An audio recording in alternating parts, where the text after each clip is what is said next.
नमस्कार, स्वागत है। हम कर रहे हैं घनानंद कवित। तो आइए देखते हैं। इसमें 10 पदों की व्याख्या हम कर चुके हैं। आज आगे की व्याख्या देखेंगे। तो यहाँ पर घनानंद जी क्या कहते हैं, क्यों हंसी हेरी हरियो हियरा अरु क्यों हित के चित चाह बढ़ाई, काहे को बाली सुधा सने बैननी चैननी मैननी सैन चढ़ाई, सो सुधी मोहिए मैं घन आनंद, सालती क्यों हूँ कढ़े न कढ़ाई, मीत सुजान अनीत की पाटी, इते पे न जानिए कोनी पढ़ाई। देखिए यहाँ पर अगर देखें इस पद में तो नायिका अपने प्रिय नायक को उपालंब दे रही है, यानी उलाहना दे रही है। उलाहना देते हुए कहती हैं क्योंकि जो नायिका है वो अपने प्रिय प्रियतम से बहुत प्रेम करती है, वो उनके हृदय में बसे हैं, इसीलिए वो उलाहना दे रही है कि अब पहले तो हृदय में बस गए और अब उनसे दूर चले गए हैं। तो किस प्रकार जो नायक है, नायक के मन में नायिका के प्रति उसे लगता है कि उपेक्षा का व्यवहार आ गया है, तो वो इस प्रकार की बात यहाँ पर कहती है कि क्यों हंसी हेरी होता है देखना, कि पहले क्यों हंस कर देखा और मेरा हरियो यानी हरण कर लिया, हीरा यानी मन या हृदय का, कि मेरे हृदय का हरण क्यों कर लिया। कैसे हरण किया कि पहले तो तुमने हंसकर देखा जिससे मेरे हृदय का तुमने हरण कर लिया, अरु क्यों हित के चित चाह बढ़ाई, और फिर प्रेम करके मेरे हित में चित यानी मन में चाह बढ़ाई, चाह यानी लालसाएं बढ़ गई, कि मेरे मन में आपके प्रति प्रेम और मोह की जो लालसा है वो और अधिक बढ़ गई। काहे को बाली सुधा सने बैननी, कि किस लिए सुधा से सने यानी अमृत से सने हुए, बैननी यानी जो वाणी आपने बोली, कि किस लिए, बैननी से अभिप्राय क्या है, वाणी या बोली कह सकते हैं या बोल कह सकते हैं, कि बोल कैसे बोले, मीठे मीठे, बिल्कुल वैसे ही जैसे सुधा यानी अमृत के समान मीठी बातें की, यानी अमृतमयी मीठी बातें बोली, और उन मधुर बातों का फल क्या हुआ कि इन आनंदपूर्ण बातों से वो रीझ गई। चैननी मैननी सैन चढ़ाई, चैननी यानी आनंदपूर्ण, आनंदपूर्वक, मैननी यानी जो कामनाएं हैं, सैन यानी सेना या समूह, चढ़ाई यानी उत्पन्न हुई, प्रकट हुई, कि मन में आनंद के इस भाव से मन में आकांक्षाएं, कामनाएं, मैननी यानी मन में कामनाएं, इच्छाएं उत्पन्न हुई। सो सुधी मोहिए मैं घन आनंद, सो सुधी के क्या कहती है कि वही, सुधी यानी याद, किसकी याद, प्रिय की, प्रेम भरी बातों की याद, मोहिए मेरे हृदय में, घन आनंद हे घन आनंद, आनंद स्वरूप, घन एक तो क्या है बादल है और दूसरा क्या है आनंद के स्वरूप श्री कृष्ण है। सालती क्यों, कि अब मुझे ये दुख दे रही है, पीड़ा दे रही है, क्यों हूँ कढ़े न कढ़ाई, अब निकालने से भी ये नहीं जा रही, यानी मैं बार बार इन बातों को भूलने का प्रयास कर रही हूँ, लेकिन फिर भी ये मेरे मन में जो कसक है, पीड़ा है, ये निकालने पर भी नहीं निकलती। मीत सुजान अनीत की पाटी, तो यहाँ पर वो क्या कहती हैं, सुजान यानी जो कृष्ण है उनको संबोधन कर रही हैं, मीत यानी मित्र, प्रिय, सुजान अर्थात कृष्ण जो प्रियतम हैं, अनीत कि उन्होंने क्या किया, कैसा व्यवहार किया मेरे प्रति, अनीति का व्यवहार किया, अर्थात पहले तो मुझे अपने प्रेम जाल में फंसा लिया, मुझे अपनी ओर आकर्षित कर लिया, और अब वो कैसा व्यवहार कर रहे हैं, अनीति का, अन्याय का व्यवहार कर रहे हैं, उसी मार्ग पर चल पड़े हैं। इति पे न जानिए कौन पढ़ाई, न जाने कि तुम्हें, न जानिए नहीं पता कौन तुम्हें ऐसी शिक्षा दे रहा है, पढ़ाई से अभिप्राय क्या है, शिक्षा, कि ना जाने मेरे प्रति जो तुम उपेक्षा का व्यवहार कर रहे हो, इसकी शिक्षा तुम्हें किसने दे दी है, इसका परामर्श तुम्हें किसने दिया है, ये मैं नहीं जानती। कि इतने पर भी, एक तो तुम मेरे साथ अनीति कर रहे हो, मेरी ओर उपेक्षा कर रहे हो, इतने पर भी ना जाने कौन है जो तुम्हें इस प्रकार की शिक्षा दे रहा है कि तुम मेरे प्रति उपेक्षा का व्यवहार कर रहे हो। तो यहाँ पर अपने प्रियतम को उलाहना देते हुए नायिका ये बात कह रही है। तो श्रृंगार रस कौन सा है यहाँ पर? वियोग श्रृंगार रस है। ये आप ध्यान में रखें कि वियोग श्रृंगार का प्रयोग यहाँ पर किया है। इसके साथ साथ क्यों दशा कैसी है? स्मरण है, उसको याद आती है। क्या याद आती है? अपने प्रियतम की जो प्यारी बातें हैं वो याद आती है। जो प्रेमिका है वो अपने प्रेमी को सच्चा मित्र समझती है। मित्र के द्वारा जो उपेक्षापूर्ण व्यवहार है वो उसको प्रताड़ित करता है, उसको दुख देता है या उसके मन को पीड़ा पहुंचाता है। इसके साथ साथ यहाँ पर देखें तो अनुप्रास अलंकार है और विशेषोक्ति अलंकार का सुंदर तरीके से प्रयोग कवि ने किया है। यहाँ पर क्या कहते हैं कि प्रीतम सुजान मेरे हित के निधान कहो, कैसे रहे प्राण जो अनखी अरसाए हूँ। प्रियतम यहाँ पर कौन है? अपने प्रियतम को संबोधन किया है। किसने किया है? विरहिणी जो नायिका है, नायिका अपने प्रिय श्री कृष्ण को संबोधित करते हुए यहाँ पर कह रही हैं कि हे प्रियतम सुजान। सुजान किसका संबोधन है? श्री कृष्ण के लिए है कि आप मेरे हित के निधान यानी कोश हो या निधि हो, कि मेरा हित चाहने वाले हो, मेरे हित के आप कोश हो। कहो कैसे रहे प्राण जो, कि ये प्राण अब कैसे रहें। अनखी यानी रूठ कर, अरसाए हो आलस्य करोगे, यानी आप मुझसे रूठ जाओगे, मुझसे दूर हो जाओगे, मुझसे मिलने में अगर आलस्य का भाव आएगा तो ये प्राण कैसे रहेंगे, यानी मैं जीवित नहीं रह पाऊंगी, मेरे प्राण कैसे बचेंगे। तुम तो उदार दीनहीन आनी पर्यो द्वार, सुनिए पुकार याही को लो तरसाए हो। कि तुम कौन हो? तुम तो उदार हो, दीनहीन, जो दीनहीन लोग हैं यानी दीनता से युक्त जो लोग हैं, आनी पर्यो द्वार, वो तुम्हारे द्वार पर आकर पड़े हैं, अर्थात तुमसे उदारता की भावना रखते हैं या उदारता की इच्छा रखते हैं। क्यों? क्योंकि तुम उदार मना हो, दूसरों का उद्धार करने वाले हो। सुनिए पुकार याही को, कि तुम मेरी भी ये पुकार सुनो, क्यों तुम बार बार मुझे तरसा रहे हो। तो यहाँ पर वो कह रही हैं कि व्याकुलता से पुकार रही है कि हे मेरे प्रिय, तुम मेरा नम्र निवेदन, मेरी पुकार सुनो, मुझे बार बार मत तरसाओ। चातिक है रावरो अनोखो मोह आवरो। चातिक यानी जो चातक है, रावरो यानी आपका, मेरा जो मन है वो चातक पक्षी है और वो किसकी प्रतीक्षा में है?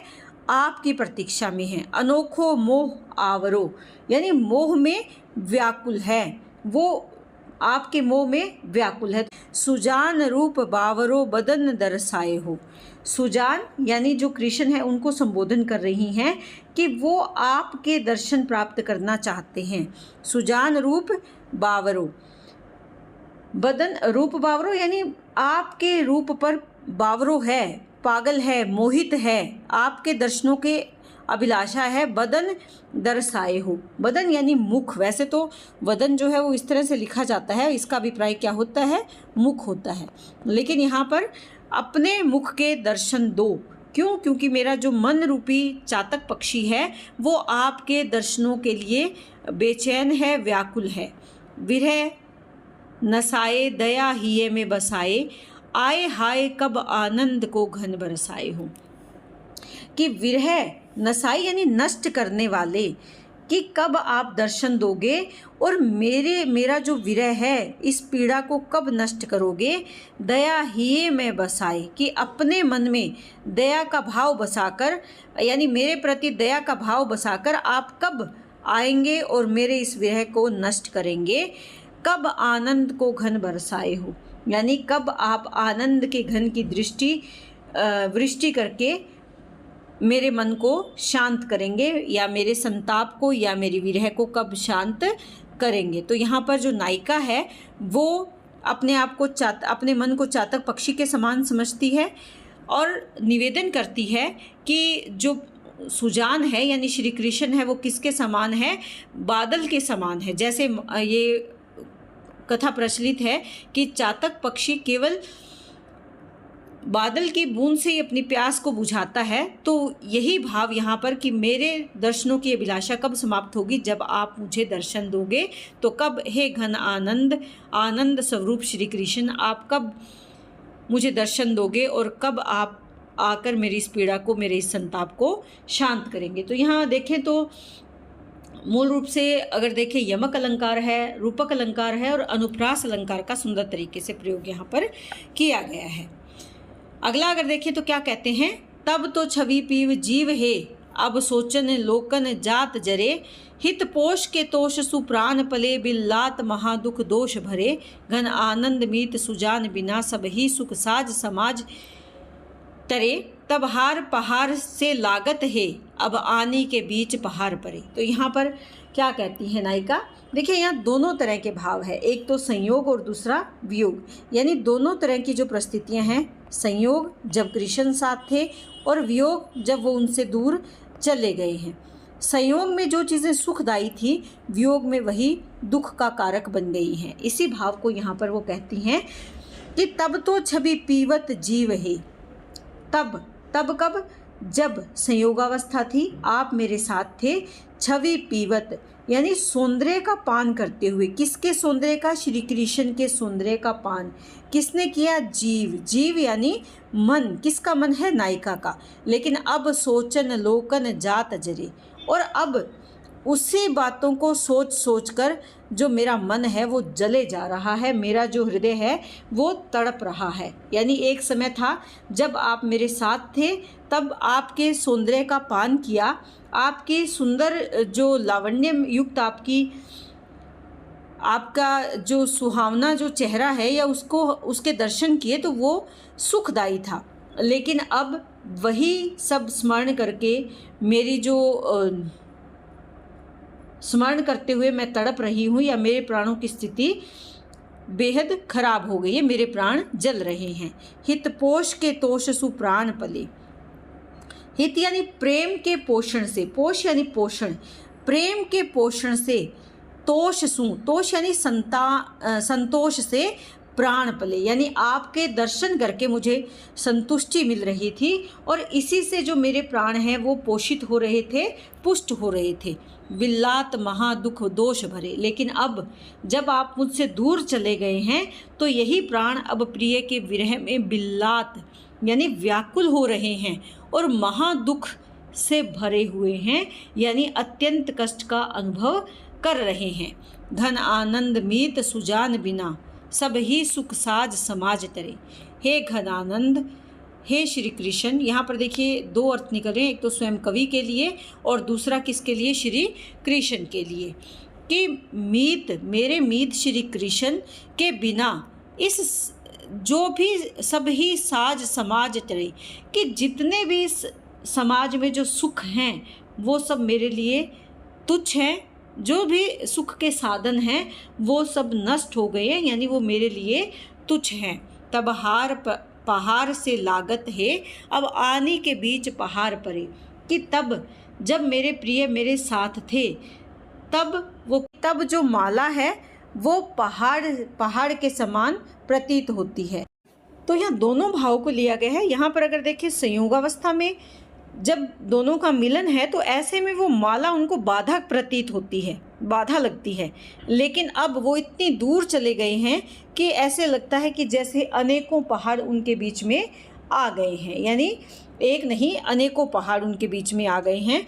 तो यहाँ पर अनुप्रास अलंकार है, इसके साथ साथ उपमा अलंकार है, यमक और उत्प्रेक्षा अलंकार भी सुंदर तरीके से प्रयोग किया गया है कवि के द्वारा। आगे देखिए तो पहले अपनाए सुजान स्नेसो, क्यों फिरते के तोरिए जू, निर्धार आधार दे धार मझार, दई गही बाह न बोरिए जू। यहाँ पर गृहिणी जो नायिका है, संयोग और वियोग के जो विषमता है उसके आधार पर प्रिय के द्वारा किए जाने वाले दुर्व्यवहार की निंदा यहाँ पर कर रही है। इसी संदर्भ में वो क्या कहते हैं कि हे प्रिय सुजान श्री कृष्ण को संबोधित किया है कि पहले तो मुझे आपने अपनाया, कैसे? स्नेह सो, प्रेम से अपनाया। क्यों फिरी तेह के तोरिए जू, और फिर तेह के यानी रोष के कारण, क्रोध या गुस्से के कारण उस प्रेम को आपने तोड़ दिया, प्रेम सूत्र को आपने तोड़ दिया। निर्धार आधार दे धार मझार, ये कहना क्या चाहते हैं कि सही नहीं है, ये उचित नहीं है कि पहले तो प्रेम को अपनाया और बाद में आप मुझसे रुष्ट हो गए। ये कहती है कि जल की धारा के बीच में आधार दे धार मझार, कि पहले तो आपने मुझे आधार दिया, सहारा दिया, फिर निर्धार कर दिया, यानी फिर सहारे से रहित कर दिया। दई गई ही बाह ने बोरिए जू, तो यहाँ पर वो क्या कहती हैं, दई गई बाह यानी बल, जो आपने पहले मुझे सहारा दिया था, अब आपने उस बाँह से पकड़कर, उसी बाँह से, जिस बाँह से आपने मुझे सहारा दिया था, उसी बाँह से आपने मुझे डुबो दिया है, यानी यहाँ पर मुझे अकेला इस जीवन रूपी मझधार में छोड़ दिया है। घन आनंद आपके चातिक को, गुण बांधी ले मुँह ने छोड़िए जू। हे घनानंद श्री कृष्ण, अपने चातिक को, कि जो आपके दर्शनों का प्यासा चातक है, उसको बांध कर, गुण बांधी ले मोह न छोड़िए जू। पहले तो आपने उसे अपने मोह में बांध लिया और अब आप उसके मोह को छोड़ रहे हो, उसके प्रेम को ठुकरा रहे हो, तो ये सही नहीं है। तो कहना क्या चाहते हैं कि अब आपको ये मोह, ये प्रेम नहीं छोड़ना चाहिए। रस प्यास के जाए बढ़ा के आस, विसास में यूं बिस घोरिए जू। कि पहले तो आपने क्या किया, प्यास यानी रस प्यास के जाए, कि पहले तो देखिए दोनों व्यवहारों में अंतर आ गया है। तो यहाँ पर कहते हैं कि पहले तो आपने रस पिलाया, किसका रस पिलाया, प्रेम रस का पान करवाया, कि पहले तो आपने प्रेम रस का पान कराया और बढ़ाए के आस, और फिर जीवन में आशा बढ़ गई, यानी आपसे जब प्रेम किया तो जीवन में आशा बढ़ गई, यानी जीने की आशा बलवती हो गई। विश्वास में, और जब आप पर मेरा पूरा विश्वास हो गया, विश्वास यानी विश्वास हो गया, तब आप उस विश्वास को तोड़कर क्या कर रहे हो, विष यानी जहर, घोरी यानी घोल देना, कि अब आप उसी विश्वास में जहर घोल रहे हो, यानी उसी प्रेम रस में अब आप जहर मिला रहे हो। तो यहाँ पर वो अपने मन के भावों की अभिव्यक्ति करते हुए ये कहती हैं कि पहले तो आपने अमृत रस से पूर्ण जो प्रेम की उमंग और आशा बढ़ाई, जिससे कि मेरे मन में विश्वास उत्पन्न हो गया, और इसी विश्वास में आपने क्या कर दिया, जहर घोल दिया। यानी अपने प्रियजनों के विश्वास के साथ ऐसा कठोर व्यवहार आपको नहीं करना चाहिए, अर्थात मुझे इस प्रकार विरह या संयोगावस्था में छोड़कर आपको नहीं जाना चाहिए। तो कवि ने यहाँ पर प्रेम की विषमता का चित्रण किया है। इसके साथ साथ कवि ने यहाँ अपनी नीतिपरक मान्यताओं को भी स्पष्ट किया है कि किसी का अगर आप पर पूर्णतः विश्वास है तो उसको धोखा नहीं देना चाहिए, उससे विमुख नहीं होना चाहिए। तो यहाँ पर एक तो विरोधाभास अलंकार है, इसके साथ साथ यमक अलंकार भी है, श्लेष अलंकार भी है, और अगर देखें तो अनुप्रास अलंकार तो हम देख ही रहे हैं।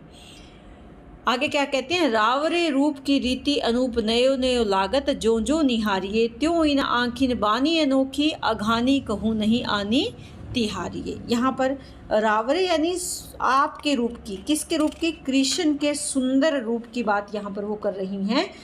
रावरे यानी आपके रूप की रीति कैसी है, अनूप है, अनोखी है, नयो नयो लागत है, जो जो निहारी, कि जैसे जैसे जितनी बार देखें उतनी बार ही नया दिखाई देता है, सुंदर या नया नया लगता है। त्यों त्यों इन आँखिन बानी अनोखी, त्यों त्यों वैसे वैसे, इन आँखिन में, बाणी से अभिप्राय क्या है, आदत पड़ गई है अनोखी, कि आपके रूप को देख देख कर इन आँखों की बाण हो गई है, अर्थात स्वभाव हो गया है। अघानी कहूँ नहीं, कि कभी नहीं उगती, आनी तिहारिये, तिहारिये से अभिप्राय यहाँ पर क्या है कि आपकी, आनी यानी शपथ, आपकी कसम कह सकते हैं, आपकी सौगंध कह सकते हैं, या आपकी शपथ कह सकते हैं, कि आपकी शपथ, ये आँखें कभी नहीं थकती है आपको देखते हुए। एक ही जीव हूँ तो सू तो वारियो, सुजान संकोचो सोच सहारियो। यहाँ क्या कहती हैं, सुजान किसका संबोधन है, श्री कृष्ण के लिए, कि एक ही तो जीव था, एक ही तो हृदय था, वो भी क्या हुआ, वो या कह सकते हैं कि जो प्राण थे वो किस पर न्योछावर कर दिए, सू तो वारियो, कि वो प्राण, वो हृदय आप पर न्योछावर कर दिया है।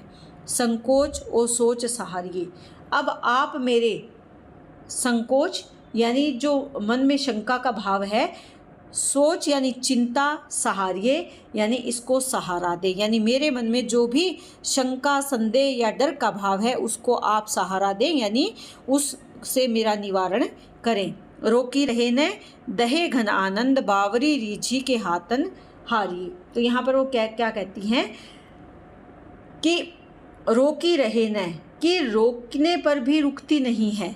दहे, दहे यानी जलाती है। हे घन आनंद, हे श्री कृष्ण। बावरी रीझी के, बावली, बावरी यानी बावली, रीझ मुझे क्या करती है, जलाती है। रीझ के हाथों हाथन हारिए। रीझ क्या है, झुकाव है, लगाव है, किसके प्रति, श्री कृष्ण के प्रति। तो वो यहाँ पर कहती है कि अगर मेरे मन में आपके प्रति ये रीझ ना होती, ये झुकाव ना होता, तो मैं इस प्रकार हाथ न हारिए, हाथों से नहीं हारती। किसके हाथों से, रीझ के हाथों नहीं हारती, यानी मैं प्रेम के वशीभूत नहीं होती। लेकिन आपके प्रति मेरे मन में जो आकर्षण का भाव है उसी के वशीभूत होकर मैं इस प्रेम में हार गई हूँ, या मैं आप पर पूर्णतः मोहित हो गई हूँ। तो यहाँ पर भी अगर देखें तो विशेषोक्ति और अनुप्रास अलंकार का सुंदर प्रयोग किया गया है। कवि ने नायिका सुजान और प्रिय आराध्य श्री कृष्ण के आपसी जो प्रेम है उसका सुंदर चित्रण यहाँ पर किया है। तो उम्मीद करती हूँ कि व्याख्या आपको बहुत अच्छे से समझ में आ रही है। इसी तरह चैनल से जुड़े रहें।